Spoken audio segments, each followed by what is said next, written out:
Hey, you were down there. Oh, what's up, Les? They got some players. Chuck says he ignores them. Gets away.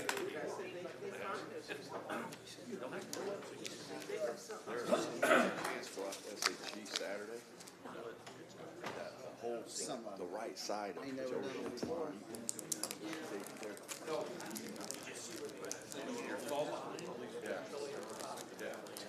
Yeah. Ooh, how about yourself? Dang right. Not at all nervous. I can't get my Swedish fish. Now you're better. No, I'm better. And one of them was controlled by the election board. Sexual harassment, housing. Still over there complaining about that. Oh, looks like someone fixed the clock on your wall. Yeah, we got it. Hello there. Good, how are you?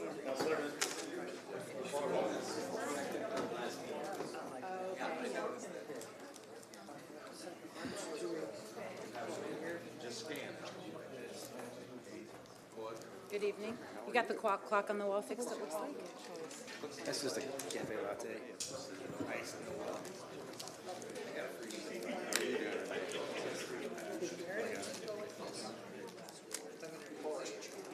We should have moved it.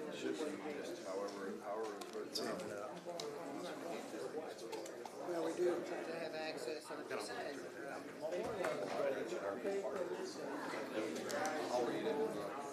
Yep. I'll let you know. People get in my chair and do this, and I lean back and we'll see. Thanks. Thank you. Oh, thank you, Hilda. He said, don't tell Tim. He said, he's like, don't tell Tim. That festive background there.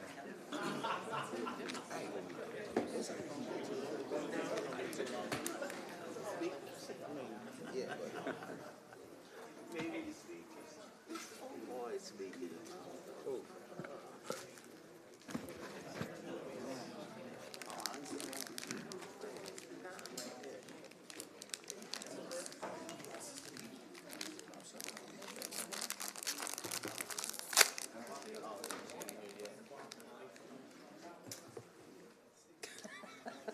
Did you take your funny pills today?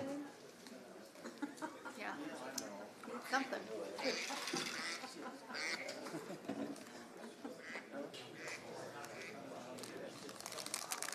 Look at you, overachiever. He usually thinks we're gonna be here all night. And I want to make sure I don't make no one Snort. see I'm prepping. I had one last week. I was trying to pretzels. And everybody was laughing. Start timing. It wouldn't. Get some scissors to cut it. It's much telling you. I need quieter. to bring a smaller one, you know? Right? Stand-up desk for the chamber. Stand-up. Do you want to sign up there? All right. Clears for me, so I write my notes. Why not? Thank you. He said no. I have 529. Do you have 529? I like those boots. Oh, thank you. My rain snow. I wanna end the two. What are you doing, cleaning it up? Yeah. The November 5th, 2024 meeting of the City Council is called to order. Please rise for the Pledge of Allegiance. I pledge Allegiance to the flag of the United States of America and to the republic for which it stands, one nation, under God, indivisible, with liberty and justice for all. Clerk Lesko, can you please call the roll? Will do. Alderman Redpath. Here. Alderman Gregory. Here. Alderman Williams. Here. Alderman Rockford. Here. Alderwoman Purchase. Here. Alderwoman Otriano. Here. Alderman Carlson. Here. Alderwoman Connolly. Present. Alderman Donlin. Here. Alderman Hanauer. Here. Mayor Busher. Present. Mayor Busher, a quorum is present. Thank you, Clerk Lesko. The Civility Pledge. In the interest of civility, I pledge to promote civility by listening, being respectful of others, acknowledging that we are all striving to support and improve our community, and understanding that we each may have different ideas for achieving that objective. The chair will now entertain a motion to dispense with the reading of the minutes of the October 15th, 2024 regular city council meeting and approve the minutes. Second. We have a motion and a second. Any discussion? Seeing none, all those in favor, please say aye. Aye. Those opposed, nay. Motion carries. The chair will now entertain a motion to incorporate the pre-council first reading of ordinances into the record of this council meeting. So move, Mayor. We have a motion and a second. Any discussion?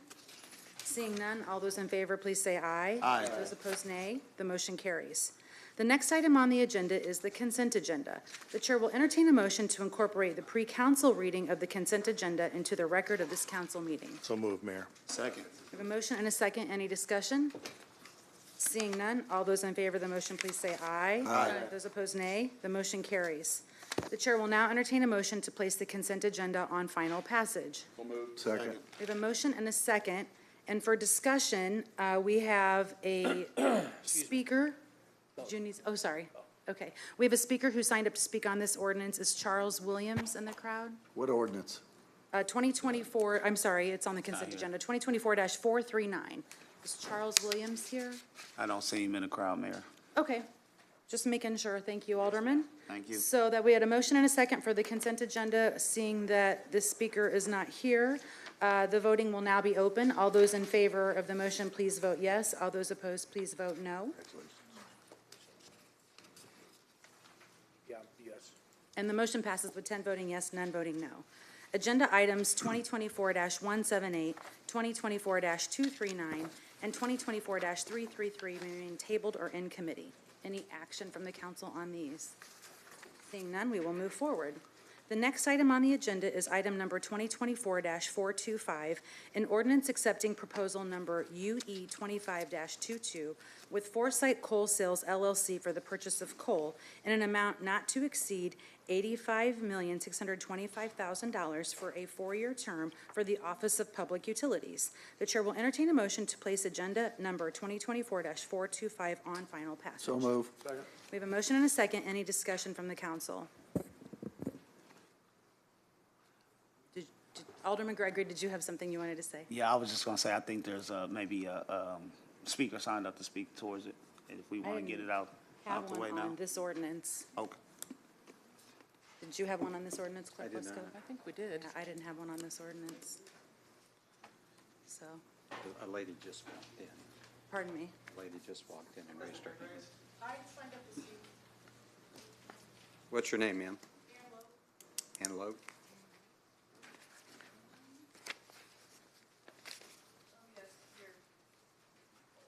And Nick Dawson. Okay. Ann Logue. She's, sorry, she's bringing it to me. I didn't have it. About that. Okay. Thank you for raising your hand, Ms. Logue. She just brought it to me. I didn't have it ahead of time. So, speaking on this ordinance, first will be Ann Logue. Sorry. It's okay. Do you want this back, Clerk Lesko? Sure, thank you. No worries. Thank you, Ms. Logue. Ann Logue, 1244 North Bingle, Springfield, Illinois. Currently, the city of Springfield will be contracting with Foresight Energy that emerged from a Chapter 11 bankruptcy in 2020, which after years of litigation, many local area companies and contractors were left without payment. Foresight Energy uses longwall mining, which subsidizes and sinks farmland. The method is a system that, as coal is mined, complete caving of the overlying rock strata occurs into the mined-out area. Bulldozing and ditching to create drainage and from longwall subsidence results in massive loss of topsoil. And let us not forget Lutheran High School, which was a victim of coal subsidence. And Route 185, which has had repeated closures due to longwall subsidence and the time needed for repairs. In regards to coal, it's now past time to bring in outside oversight through an integrated resource plan free of its ties to coal with expertise, ready to create an energy plan that understands that the future lies in an energy mix that brings in clean energy and gradually weeds out coal. For example, the United Kingdom's electricity system has changed dramatically with renewables, increasingly dominating their energy generation mix. In 2023, renewables set a new record by providing 44% of the country's electricity supply. Their output is set to increase again this year. By comparison, fossil fuels make up just a third of their energy supply, with a record low of 33%, with coal just being a little over 1%. Renewables now do the heavy lifting in the UK. We have a 6-year deadline to bring down greenhouse gases before the climb of global temps becomes irreversible. Remarks like, "We will have coal with us for a very long time," shows a lack of understanding of the severe cost in keeping coal as a primary energy source. Currently, Greece and the UK achieved the fastest coal power reductions, followed by Denmark, Spain, Portugal, Romania, Germany, the United States, and Chile. Statements like "there is no time to waste and time is running out" resonate with those who understand climate is literally at a tipping point. So if you complain about the price of renewables, you haven't taken in the whole picture. And that is one reason why we have called for outside oversight. For example, the 2006 pressure by the Sierra Club for installing 2014 pollution controls. The 2015 SYNAPS study, dismissed by CWLP, but later to be verified by the Greater Springfield Chamber of Commerce report by the Power Bureau, brought significant and necessary changes to CWLP, but not without resistance, and this has been the problem. There is good news. Batteries are getting cheaper. The report from the International Energy Agency states that batteries are a master key, meaning they can unlock the potential of other technologies that will help cut emissions. The 100-hour cheaper iron-air battery, the sodium-ion battery, liquid metal battery, thermal battery, and even a CO2 battery are being developed here in the United States. Battery storage in the power sector was the fastest growing commercial energy technology on the planet in 2023. This includes utility scale projects as well as projects installed behind the meter. That means it doesn't interact with the grid. So if the grid has stress, the behind the meter would take stress off that grid. There are so many opportunities right now to be paired with federal funding, and we need to be creating a foundation for the next step. Batteries won't be the magic miracle technology that cleans up the entire grid. Other resources of low carbon energy like geothermal or hydropower will be crucial parts of the energy landscape. Many cities are serious about protecting climate and attacking greenhouse emissions, but several different directions need to be addressed, such as reducing energy demand, behind the grid energy storage, grid renovation, and laying out the cost and benefit of each direction we take, and that is essential. We need that comparison before we make these steps. The public needs to be a part of the process because it is our utility, and mistakes have been made because of a lack of transparency. We need to know what's going on. The city cannot do this on its own. It's too complicated for the city council or for just one person, and it's too crucial to put the decisions into just one person. Thank you. Thank you, ma'am. Thank you. It looks like Nick Dodson also signed up to speak. Would that be true, Mr. Dodson? Okay, I didn't have your ordinance on my document, sorry, sir. No worries at all. Thank you.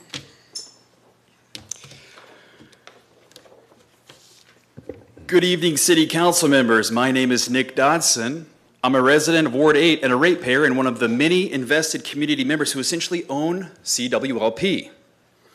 I was recently surprised to see that CWLP was proud to be awarded the 2024 Smart Energy Provider designation.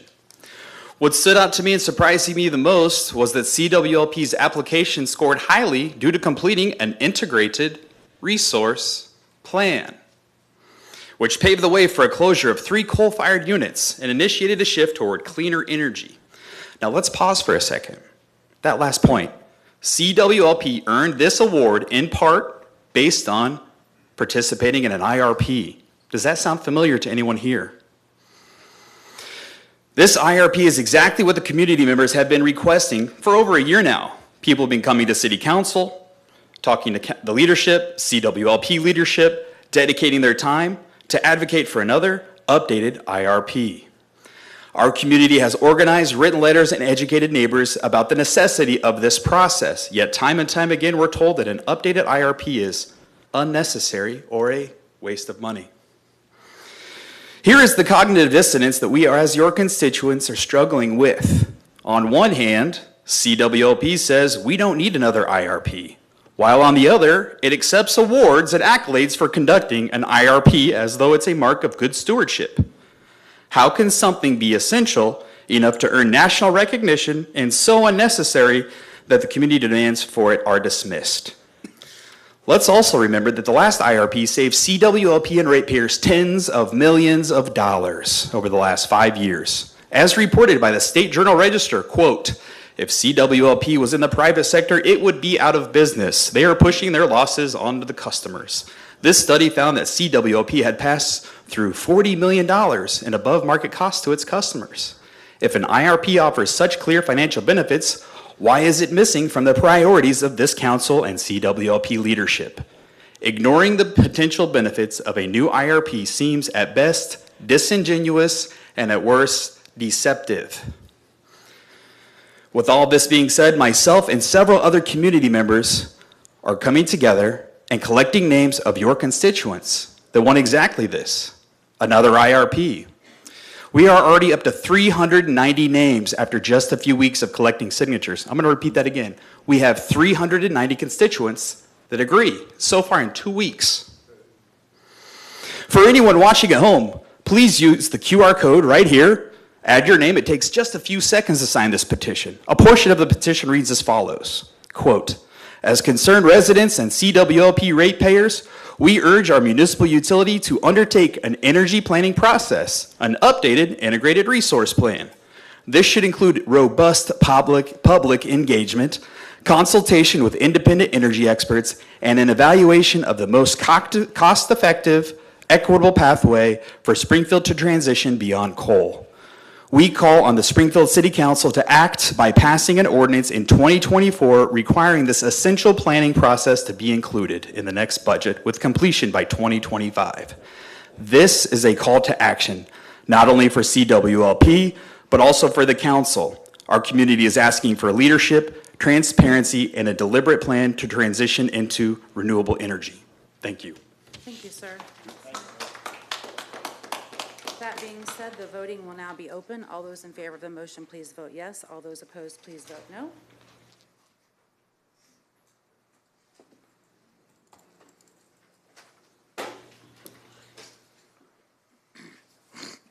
And the motion passes with 9 voting yes, 1 voting no.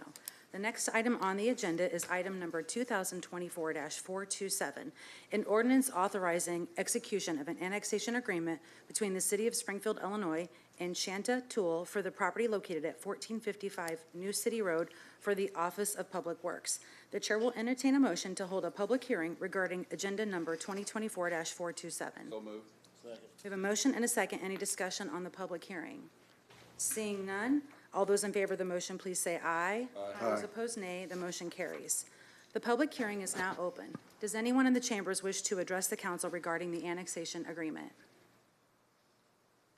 All right, seeing none, the chair. Motion to adjourn. Second.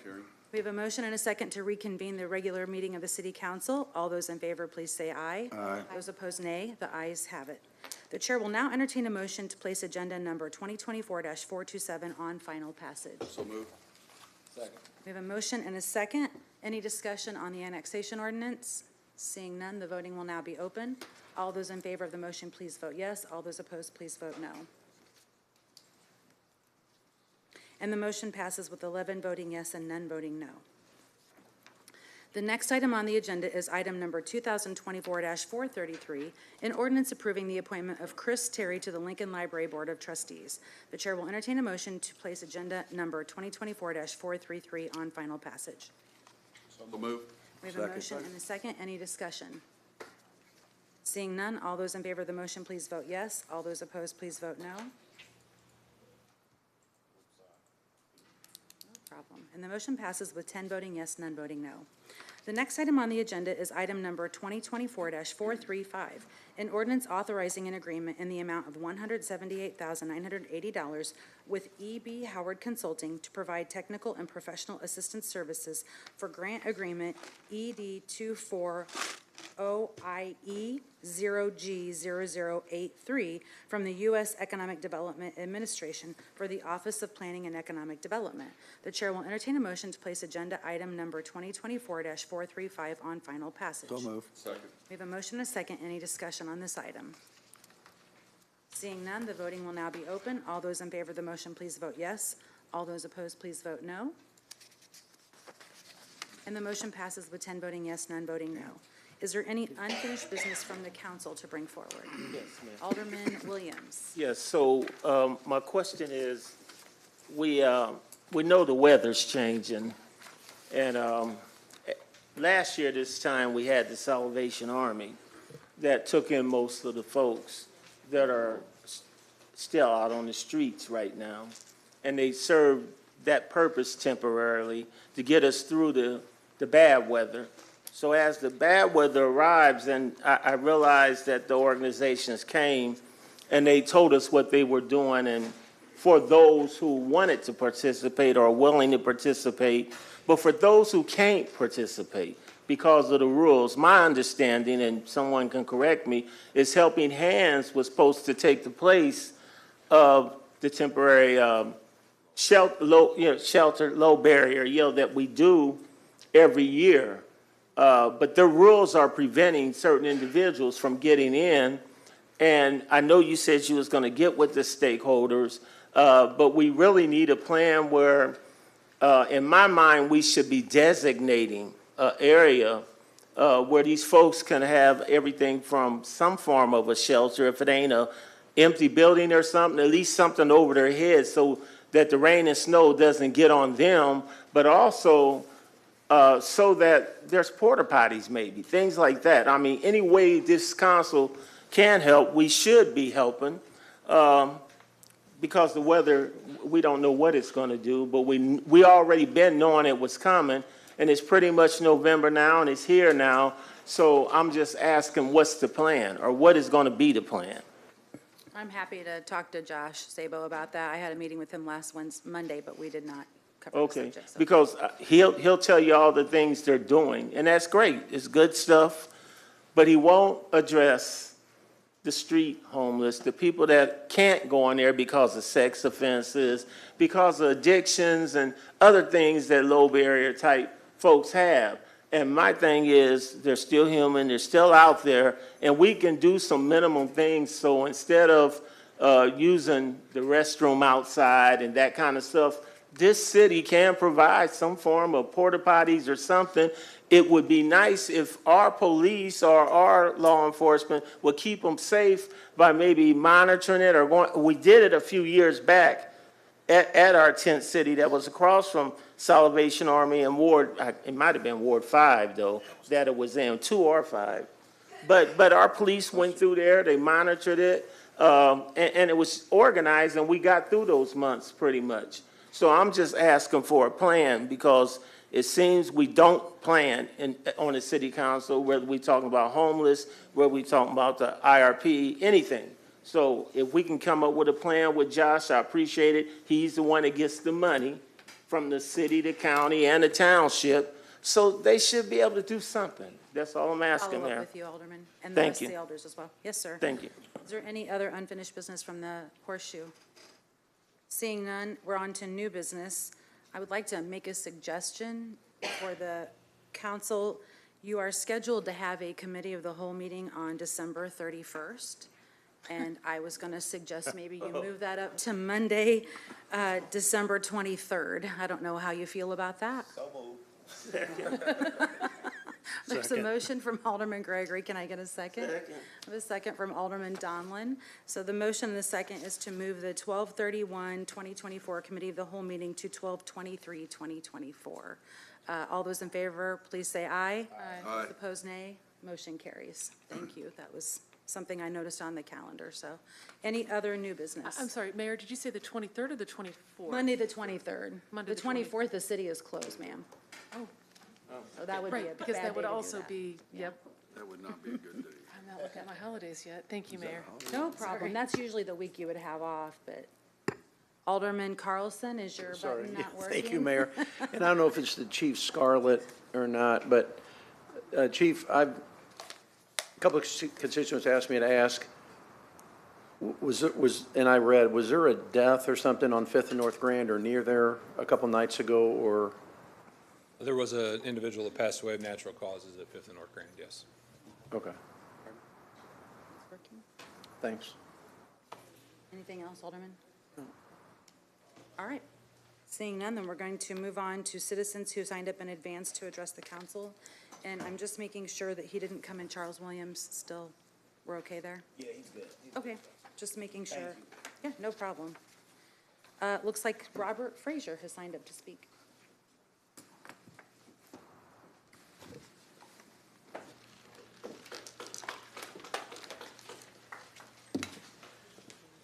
It's kind of quick tonight. I'm kind of used to 3-4 hours, so caught me off guard a little bit. Anyway, Robert Frazier, CSA Executive Director. Clean Slate Advocates is a non-for-profit 501c3 that is assisting the community with laundry and linen necessities. For the month of October, updated information.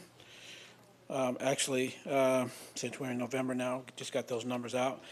We serviced for the month of October 1,302 families, which serviced 6,510 people. We had 113,925 loads of laundry, and that is equivalent to 911,400.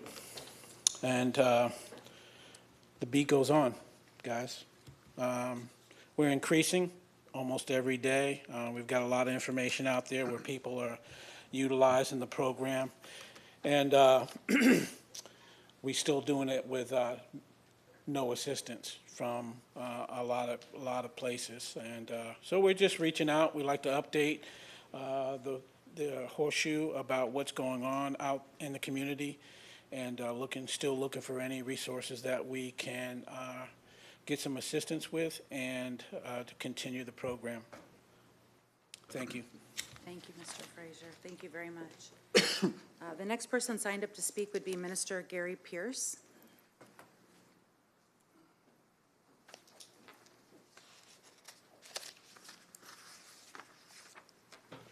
Good evening. Good evening.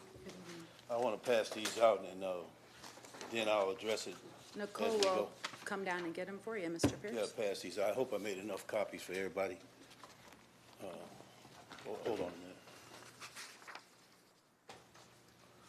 Any extra of these, you can give them back to me. Okay. And you want this too? Yeah, take these. Okay. Yeah. All right. How's everybody doing? Good to see everybody. I don't come here too often.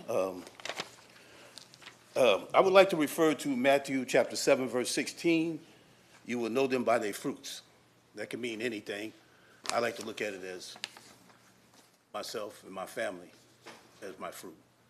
And my children, you know, they're all very successful because they're blessed. I'm blessed. God has blessed them. My oldest daughter is a registered nurse, acute nurse, emergency nurse, acute nurse. My oldest son is a biochemist. My youngest daughter is studying to get a doctorate in education. And my youngest son is an architect. I just want to put that out there.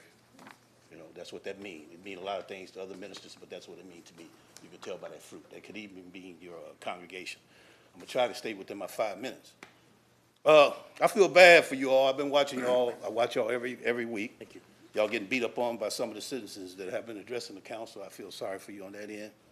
But I do understand their pain and their frustration, because that's why I'm here tonight. I'm frustrated.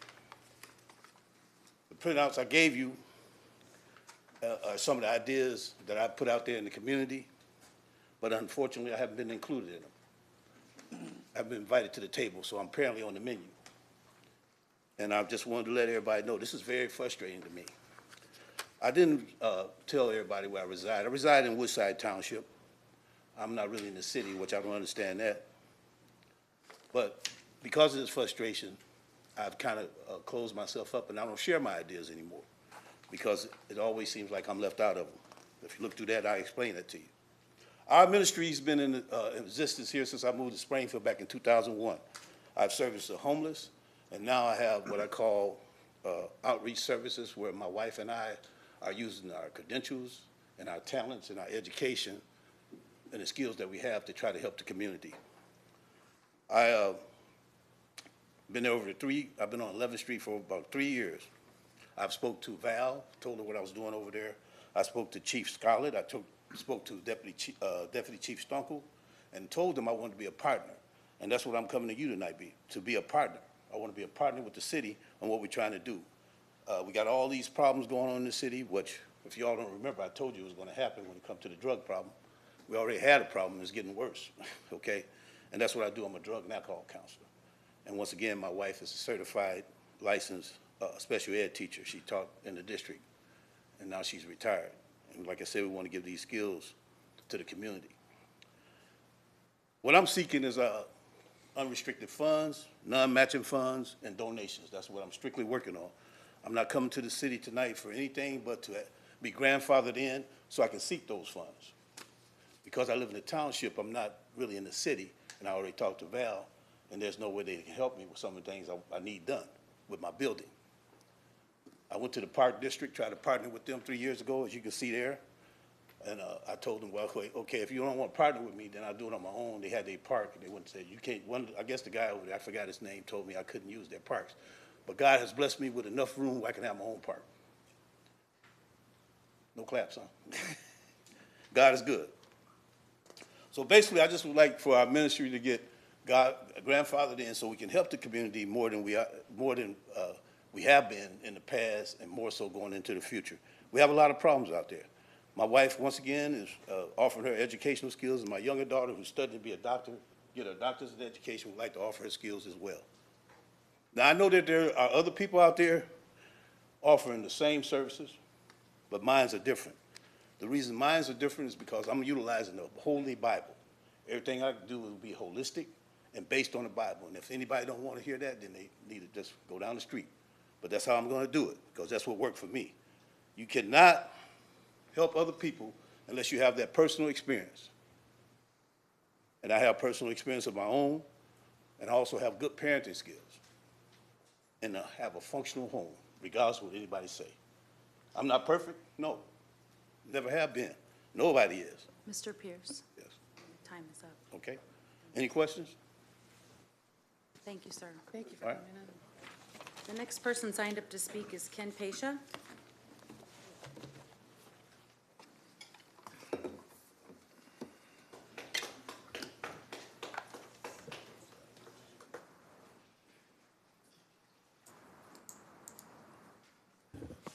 How's everybody doing tonight? It's a weird day for everybody, isn't it? No matter where you land on things, tomorrow's going to be kind of weird. So I hope everybody has a good night tonight when you head home. But I do want to touch on last week. I thought we had a great conversation, but I do want to touch on what happened with Dr. Lisa Johnson. While there are hard OMA rules that are set for all of us, it felt like what happened last week was kind of offensive to the community in itself.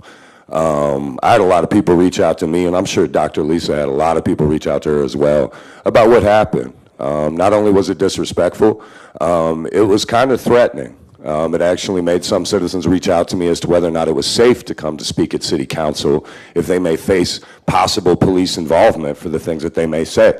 And there are people in our community who do want to come speak to you about the things that do happen on the south and east side to them by the police and other organizations. But things like that kind of cool free speech. And that very much has been decided by courts way beyond our levels, very much so. So I would encourage the council to consider that the next time a citizen speaks a little bit over their time. I know that we all have rules, but I think we can all agree the rules are flexible, especially when somebody of high value, like Dr. Lisa Johnson, a professor of sociology and anthropology at UIS, our local Illinois affiliate, where I graduated from with both my bachelor's and master's degree in communications, an extremely outstanding facility, and it was insulting the way that she was treated, especially given the information that she was offering, because I'll kind of expand on that as a gateway. 5.7 times more than white drivers, black people in this town are pulled over. They are 11% of the population in this city. Now, what that leaves us with are two very distinct possibilities. Now, bear with me on the first, because I don't agree with it. But either black people are more predisposed to commit crimes at outsized rates, whether for whatever factor you want to slip in there, although I'll argue every one of them, or more likely our city is suffering from a level of over-policing on that side of town that is egregious. And the treatment that those citizens do suffer from is also egregious. And I'm not going to try and validate every single interaction, but there are way too many people, both young, my age, in between, that have been treated very, very, very aggressively, physically, violently by the police in this town. And that's the kind of thing that really kind of strikes me, because I'm one of the exceptions to that, because given the rates, black people are absolutely targeted at outsized rates. The numbers that she cited, such as black families have 42% of the wealth of white families, is a nationwide level disparity of poverty. I grew up in that poverty. I've had people thought I was kidding. They're like, Springfield, Illinois, what do you know? More than you could imagine growing up around here, because those neighborhoods are nothing nice. And I'll tell you, not a lot's changed. As I've said before, 42 years it took to get the sidewalks in front of my house fixed. Why is that important, though? Beyond the idea of walking there, do you know the number one cited reason why the police interact with black youth in those neighborhoods and accost them as part of the stop and frisk program, that, which, by the way, may not be named such here in this town, but absolutely mirrors the exact same suffering and treatment that I endured when I lived in New York City when stop and frisk was an active program? Do you know why, though? Do you know why that's so important? I'm sure some of you have an answer, but the number one cited reason is because they're walking in the street. I'm sure you can make the connection on how systemic racism plays a role in not fixing sidewalks leads to young men being accosted by police for the simple crime of walking down the street. But that's the kind of thing that we are dealing with here in the city. And those kind of statistics are mind-boggling when you start diving into how they start to affect all of us on a deeper level. When we talk about crime, when we talk about who's getting picked up, there's a very good reason for that. And again, think of the two things I cited. Either the first one is true or the second one is. And if you believe the first one's true, man, we got a lot of talking to do with you. There's a lot to unpack there. Because quite frankly, I think we all know why things are like that. And I'm getting sick and tired of seeing someone like Dr. Lisa Johnson try and speak to people that have the authority and the budgetary means to make real changes that could just literally change the course of generations, and ignoring that or threatening to remove her under threat of the police. That cools the free speech of our community, the people within it, and the necessary changes that have to happen. That's my time. Thank you, guys. Thank you, sir. The next person signed up to speak is Sunshine Clemens.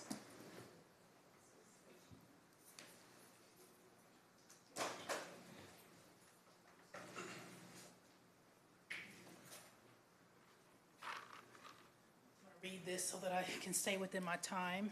Good evening. My name is Sunshine Clemens. I don't normally come to City Council. I normally watch from home, but what I saw last week brought me out here in person tonight. It is unbelievably disturbing to me that our city council consistently pushes back against money for organizations that benefit the East Side, whether it be business development, construction business, or funds for organizations like Better Living, Better Life for Kids. But when prominent orgs need thousands for improvements or even fireworks, it's not scrutinized the same. It's a pattern. It happens all the time, and there's always a litany of comments like, we support you, we just can't do it because of XYZ, but don't think that our voting no means that we don't support you in your work. And to that I say, WTF, if you support them, fund them, and stop nitpicking at everything that they do. It's disgusting the way Sean or Alderman Gregory and Alderman Williams have to essentially beg for crumbs while others get above and beyond. I'm glad that Better Life, Better Living grant was moved to consent, but I implore you to look at how you disperse funds and how you grill organizations from historically ignored communities, but not from other areas. It makes it clear that you wish for history to continue to ignore us. Run a report and see where the disparities in your funding are. I'm sure you have the data. I sat in a meeting with the mayor and the chief Monday of last week where they talked about the violence and teen crime was on the rise, and it's discouraging because the city's continually saying that we want to reduce violence, reduce teen crime, give kids something to do, et cetera. But then an organization like Better Living, who works directly with kids and has the best ability to have an impact on teens who potentially catch or prevent the path that leads to violence, is basically having to beg for funding that has already been agreed to. The other issue I want to address is the way that Dr. Lisa Johnson was treated. I'm addressing this for everyone. Alderwoman Purchase and I have already spoken about this by email and by phone because I did not want this to come across as me publicly addressing her without showing her the respect of addressing her privately, Black woman to Black woman. But to see the council chair, which that night was filled by a Black woman, but can be filled by any of you on any night, call for the police removal of a Black woman was infuriating, especially when you consider the fact that her time started before she was even at the mic and speaking. Dr. Johnson has repeatedly stated publicly her discomfort with the police, like so many others, so I cannot imagine how she felt in that moment and immediately after. Even if you didn't know that about her, I've seen others go over their 5 minutes regularly, and I've seen people get cut off at their 5 minutes, but not have officers called on them when they have continued. I found that abhorrent, and I hope that it is never repeated again. We have to do better, and we deserve better. At the first Massey Commission meeting, Dr. Kelly Hurst shared a quote by author and activist Grace Lee Boggs that has stuck with me, and I'm going to share it with you. You cannot change any society unless you take responsibility for it, unless you see yourself as belonging to it and responsible for changing it. We have to feel responsible for the entire community, not just the parts or the people that we're comfortable with. We have to think of the East Side as ours. We have to think of the unhoused as ours, the angry citizens as ours. We have to recognize that people who disagree with us are not uninformed, as I hear so often stated or implied by council members. You often come across as assuming people don't understand, but the reality is that we disagree, but we understand. I think if we all have the words of Grace Lee Boggs in our minds, it will be reflected in the way funds are distributed, the way we call each other in versus out, the way we speak to each other, and more. Again, we have to do better, and we deserve better. And I actually did really good on time. So I just want to add thank you to the council members who have stayed here and not left for public comment.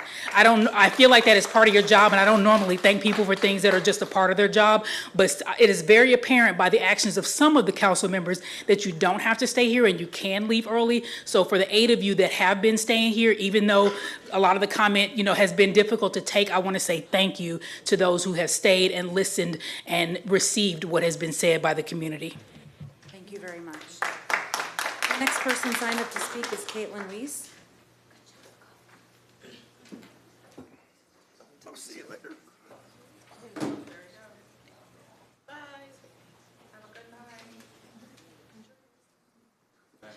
See you next week. It is pathetic. Well, I'm glad that Sunshine got to go first because it'll be redundant and maybe not as eloquent, but at least he got to hear it before he got to leave. But I'm here as well just to speak because I've been watching and trying to get more involved and from home watching because I'm pregnant and have a whole lot going on. But I'm here to speak on compassion and decency and the effects that it truly has on our community in a whole in so many ways. When people think of politics, they think like sneaky and fake and lies and deflecting blame. But we have to remind you that you do work for us as the public and supposed to work with us. Your decisions do become public and we see them. People are allowed to come down here and talk to you. Recently, you hope to punish those speaking by taking away the cameras, citing rules that don't exist and attempting to censor the public, making it harder on my deaf friends and others watching at home to understand public comment. More of the public that you're supposed to work for. This is not transparency. Speaking of, our mayor herself wrote down her number on a business card for me one day, and a few hours later, texted me from a burner cell phone to tell me she had dropped her phone, it smashed, and That's why she needed a whole new number. So unless all of you remember her getting a new number that day by her phone breaking, there's the transparency that we get. That caused me not to trust her or the other officers that were trying to help me in a situation we were going through. And look how that effect goes on. Because people get to talk about how that was not transparent and that seemed very, disingenuous. Let's see, sorry about that. You sneak your decisions past even the council members. You spend millions on CWLP, SPD, and things like Microsoft, yet you do make a man with a positive cause on this side of town that needs it the most come and beg for his granted $30,000. Everyone sees the bias. You don't like how people have been speaking, yet this is the respect that you give out, but you want to get some. Why is a few of the members of the council who bring hope for the community apologizing for being human? Why is she reminding us all to speak to each other kindly, yet Alderwoman Purchase or Alderman Redpath can be cold and hostile and rude each week, reacting just to the crowd? What about the unhoused that you pretended to consult before disposing of all their belongings? What about the intelligent, well-prepared woman speaking facts that you again wanted to silence last week? I think Alderwoman Purchase should extend an apology to her if she hasn't already for the way that she used that power to call officers when you watch so many people go over their time. The last time I spoke, I went 5 minutes over my time before being asked politely to stop. So you know it's flexible, like she said. Many people go over without any threats like that. People sit until 8 and 9 p.m. sometimes, so I'm glad it was only 6 and that you did stay and give people respect and watch the public comment tonight. Because what's a few extra minutes in total when they came down to speak to you? And again, you're supposed to work for and with us. You should have all have the respect and decency to stay each week. It's like you don't want people to be seen or heard, yet you keep acting so outlandishly to be asking for more of us to come out and speak our minds. Decency goes a long way in this room and in life in general from what I've seen, and maybe we all deserve some. Us on this side as well as you if you think people are speaking negatively of you. I'm happy and proud to be getting more informed and involved in the community. I'm also tired and 7 months pregnant, so here I am to show you that people are going to keep watching and paying attention, and maybe then they'll come and speak up too. So if I come with a more important matter other than to tell you to just be kind and decent to those people that are working with you, maybe you'll listen next time if you start to learn those, simple facts. Thank you. Thank you very much, ma'am. The next person signed up to speak is Tiara Standage.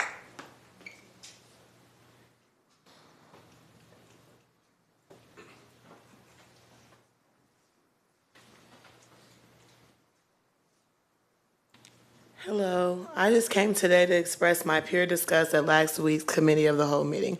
While watching with my family from home, we were all shocked to see Alderwoman Purchase cut the mic off for Dr. Lisa Johnson and call for officers to remove her from the podium, all within 30 seconds of her surpassing her 5-minute time limit.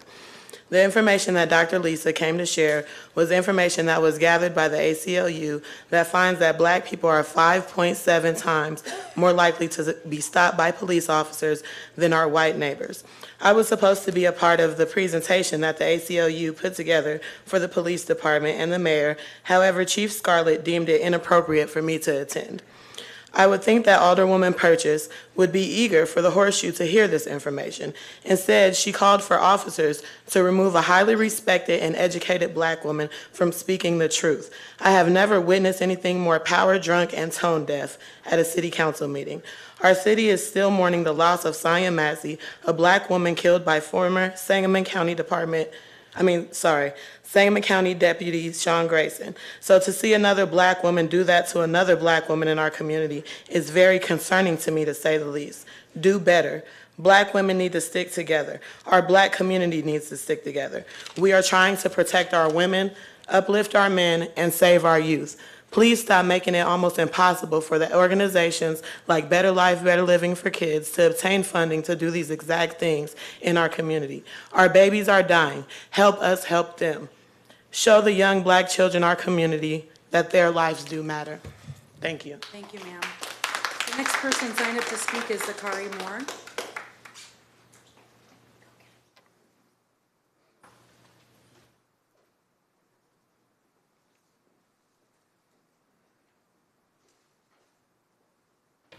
All right. somehow every Tuesday and even the days after, y'all find new ways to disappoint and show your detachment from this community.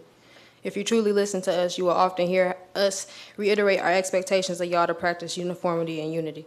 Last week, when Chairwoman Lakeisha Purchase demanded for law enforcement to chastise Dr. Lisa Johnson for going seconds over her time, was not an example of unity, not for the board and not for the community she claims to represent.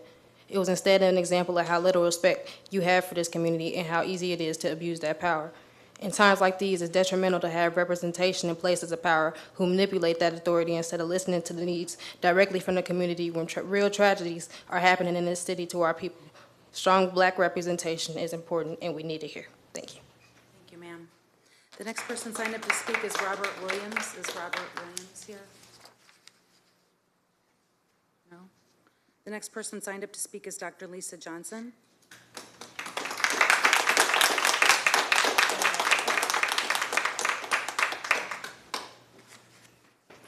Good evening. I said last week that the deeper issue is more likely the historical and vicarious trauma experienced by scores of Black community members who know, one way or another, that the police themselves represent a violent and racially acrimonious hindrance to economic mobility for Black people. At this point, I hold myself accountable for the vicarious trauma experienced by both community members who were so worried that I had been arrested or detained by police as a result of Alderwoman Purchase's request.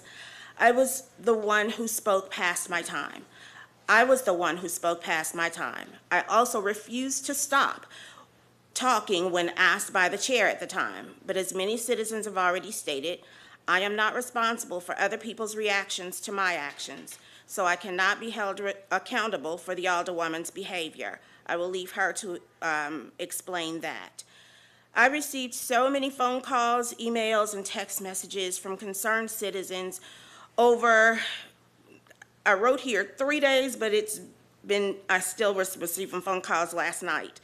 Following that meeting, that I realized how many people may have experienced some vicarious trauma at the mention of using police to silence me.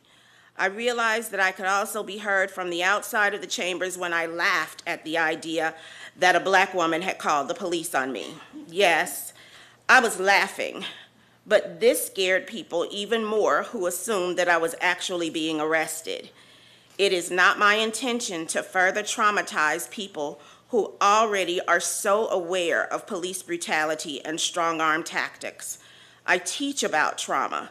I also speak to the idea that members of marginalized groups have the perfect right to be and express their anger at institutional racism, sexism, and homophobia. So though several people have said that I have no need to apologize, I still offer one to those who worried about me.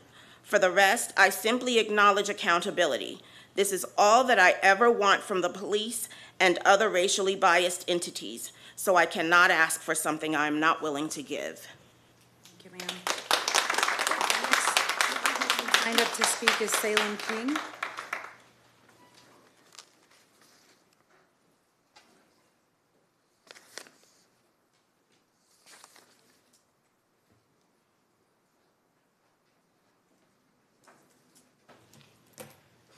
"30 seconds. That is the time between Alderwoman Purchase's reminder that Dr. Johnson was past her time and when she left this podium.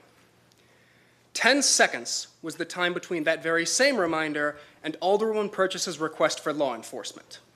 10 seconds was all the inconveniencing it took to ask for the request the use of law enforcement. For those in this room and on this council who aren't already aware, in addition to being a member of the Democratic Socialists of America, hello, Mayor, I am a student at UIS. So when I saw the threat of police being used against one of my professors by my own alderwoman, I knew that I was going to be standing in front of this podium once again. Because even more than cutting her mic, even more than sending officers after her, I am disgusted by the fact that Dr. Johnson gave a phenomenal speech informed by years and years of research and community involvement. And now every word she has said, most of the words she said has since been overshadowed by Alderwoman Purchase's interruption. So, with Dr. Johnson's permission, of course, I will now be giving the remainder of Dr. Johnson's speech that she was not permitted to give last week, verbatim. And I am more than happy to do so again and again and again until the issues outlined by Dr. Johnson are addressed. Additionally, to the members of this council, I would like to assure you that I am a man of my word, and I promise you that, while I can talk relatively fast, I will not be leaving this podium until I have finished every single word of it. So, without any further ranting, here is the remainder of Dr. Johnson's speech. The lack of local investment in redlined communities translates into fewer job opportunities and lower educational outcomes, perpetuating a cycle of poverty and segregation. This cycle is reproduced and then justified in city council. Reversing the racialized elitist trend means direct government investment in obtaining and then maintaining home ownership for current residents in these redlined areas. Even with the recent clearing of some homes, many other homes are left in a horrible state of disrepair. CDBG and home funds from HUD should have been used to alleviate this situation, especially since the city of Springfield has received $43,861,140.30 in CDBG and home funds from HUD since 2003. Sociologist Doug Massey notes that, quote, segregation and the concentration of neighborhood poverty are tied to continued discrimination in the real estate and banking industries, and neighborhood segregation and poverty lead directly to racial isolation and the concentration of poverty within schools, creating stark inequalities in access to education.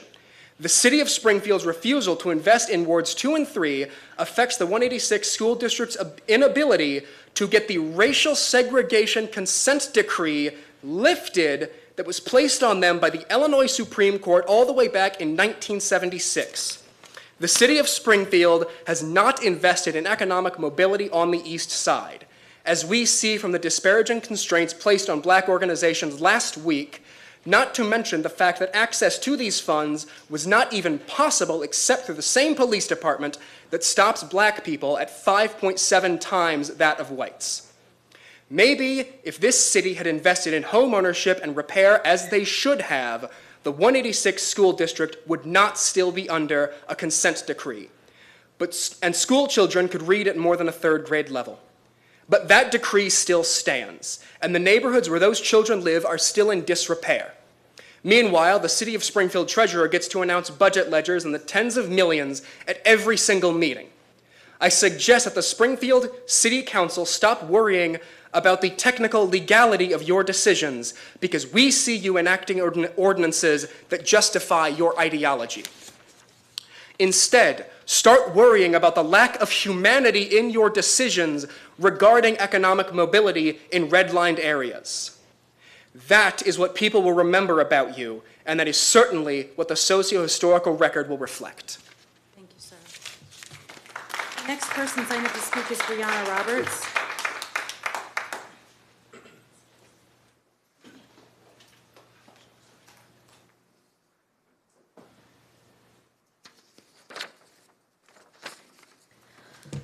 Tomorrow marks 4 months since Sonia Massey was killed by former Deputy Sean Grayson, and I don't want that to fall off of anybody's radar.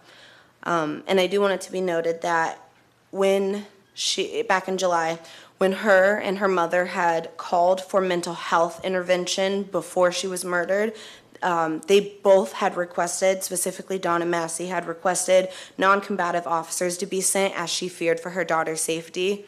And we see what the aftermath of that was. I want to highlight the way that Springfield Police Department and Springfield as a city addresses the unhoused and mental health crisis. Yesterday at work, I was encountered with another example of how the police in person address mental health crisis. There was a man who came into my store, and he was very visibly having a crisis. He was experiencing word salad, which for those of you who might not know, he was saying sentences that just did not make sense. He was saying things that were very inaccurate, and he was met with 6 officers. This man was not being aggressive, he was not being combative, he was just talking in a way that did not make any sense. And instead of being met first by mental health professionals, he was met by 6 officers. Now, I will say, these officers were not aggressive. They did not try to detain him. And for, I'm assuming, the amount of training that they have, they dealt with it to the best of their ability. But it's the fact that he was met with officers instead of mental health officials to begin with, that's the problem. So I want to bring back to light some ways other states have implemented mental health crisis prevention and intervention to hopefully give some of you some ideas to bring up at other council meetings so we can start following in their footsteps. I've mentioned before, Eugene, Oregon has a CAHOOTS program which has been deploying trained mental health professionals to roughly 20% of all 911 calls, reducing police involvement in nonviolent crimes. Funding has been allocated from a portion of their public safety budget, which is roughly $2.1 million as of 2020. And if you guys remember just a couple of weeks ago when we were discussing the funding for our unhoused programs, they said that they were missing about $2 million of funding, if you can see how that echoes each other. In Denver, they have a STAR program where they send licensed mental health clinicians and paramedics to nonviolent crimes. In its first 6 months, it responded to over 700 calls without any police intervention or arrest. With an initial investment of just only $208,000, it has proven to save the city on policing and emergency costs. And I just want to go back really quick to CAHOOTS and say that CAHOOTS program has saved the city over $8 million annually, since you guys want to talk about how we don't have enough money. If you start allocating the right people into right areas, you will probably have a lot more money to spend in other areas. And finally, I want to highlight California's mental crisis units that have also, again, keynote, mental health trained professionals to deal with these issues. They don't send the police, and because of that, they have decreased the amount of violence and injuries and death that people have experienced at the hands of officers not being properly trained to handle mental health units or crisis. Each of these programs show that investing in specialized mental health teams, cities can reduce arrest, save funding, and offer valuable help to vulnerable residents. We can reallocate public safety funds. Since we're not entirely sure where all this money is going to come from, you can just reallocate from other areas. Just like the CAHOOTS did. Once they started reallocating money, they didn't start with $2 million, but their initial funding added to the necessity. It showed how important it was, and that's when they decided to start funding it more. You could do public-private partnerships, partnering with hospitals or mental health programs, and this could help share funding and operational success. Or you can reach out to our nonprofit organizations, the people that are continuously coming up here and offering their services to you. That funding is not going to be nearly as much if you go out and outsource people to do your work for you. Finally, I really just want to remind you all to prioritize compassion, like, we tried to do when we cleaned up the city. And remember to make fiscally responsible solutions by looking where money is going into holes, take it out of those holes and put them where the light is actually shining.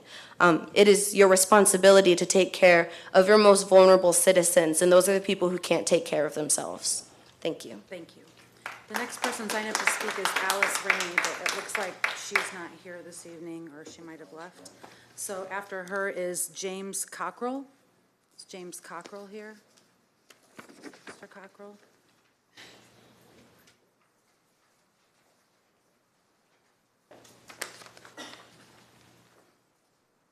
Good evening. Good evening. My name's James Cockrell. I'm a Springfield resident. And I had a concern. Actually, I was very interested in the comments that went before with the professor and her team. As a black man in Springfield, I've experienced a lot of the things that they speak about as a young person and as an adult in my interactions with the police department. But on the other hand, I've also experienced police officers that handled me very well. So it's not all of them. There are a few bad apples. So I don't think we should paint the whole department as abusive. I believe there are some upgrades that need to be done. There's some training that needs to be advanced, and but that's not the subject. I just, as a black man, I resonate with that. I'm a homeowner, and I own a few rental properties in the city of Springfield, near 5th and North Grand. And I've observed the unhoused encampment on the corner of Fifth and North Grand is beginning to grow with people at that corner, homeless people at that corner, on the grass there. And I'm curious about what the solution is before the weather hits. What are we going to do about those people there to help them? There are vacant buildings in the community that we could be utilized. There's, I understand there was an encampment that was organized a couple of years ago where they were housed and protected. But my concern is that there's drug use, there's violence, there's theft, there's sexual activity that is occurring on that corner.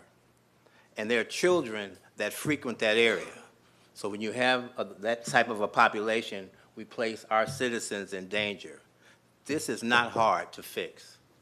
Are they there legally or are they there illegally? Do we have resources or other ways to help these people? And why have we not acted and done something about it? If this was in front of your house and this is in front of rental properties that we own, you would do something about it. This is people of that area.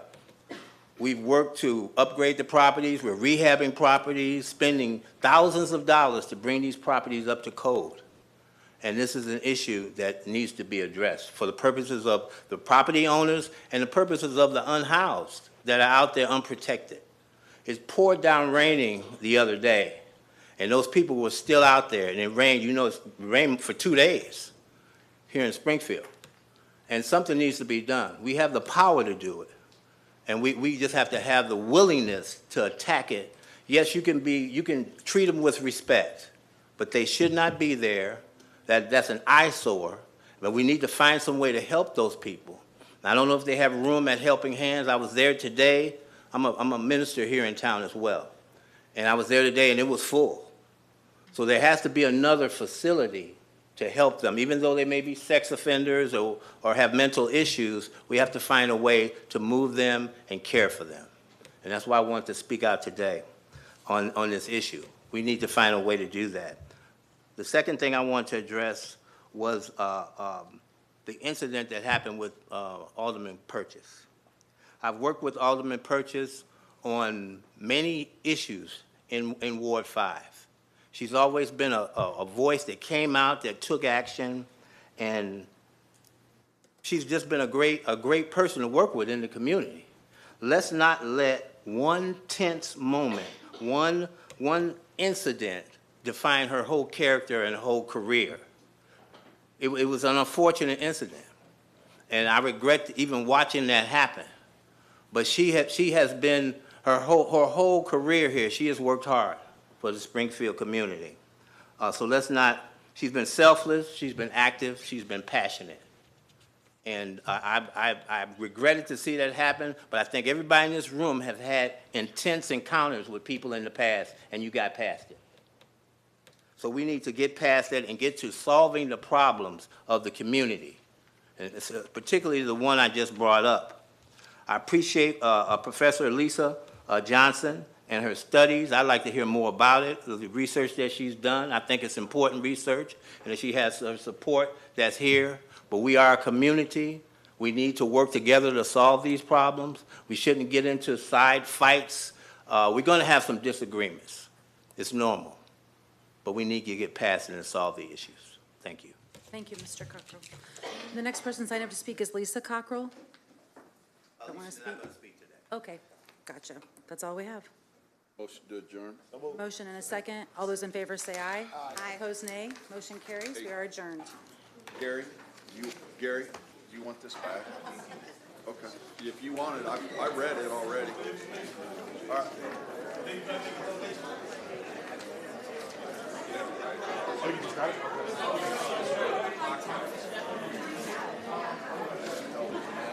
Yeah. You? I don't know. No, I didn't know if you wanted that pen. No, I said.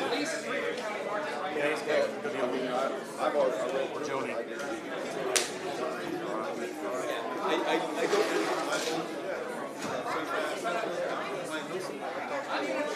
don't.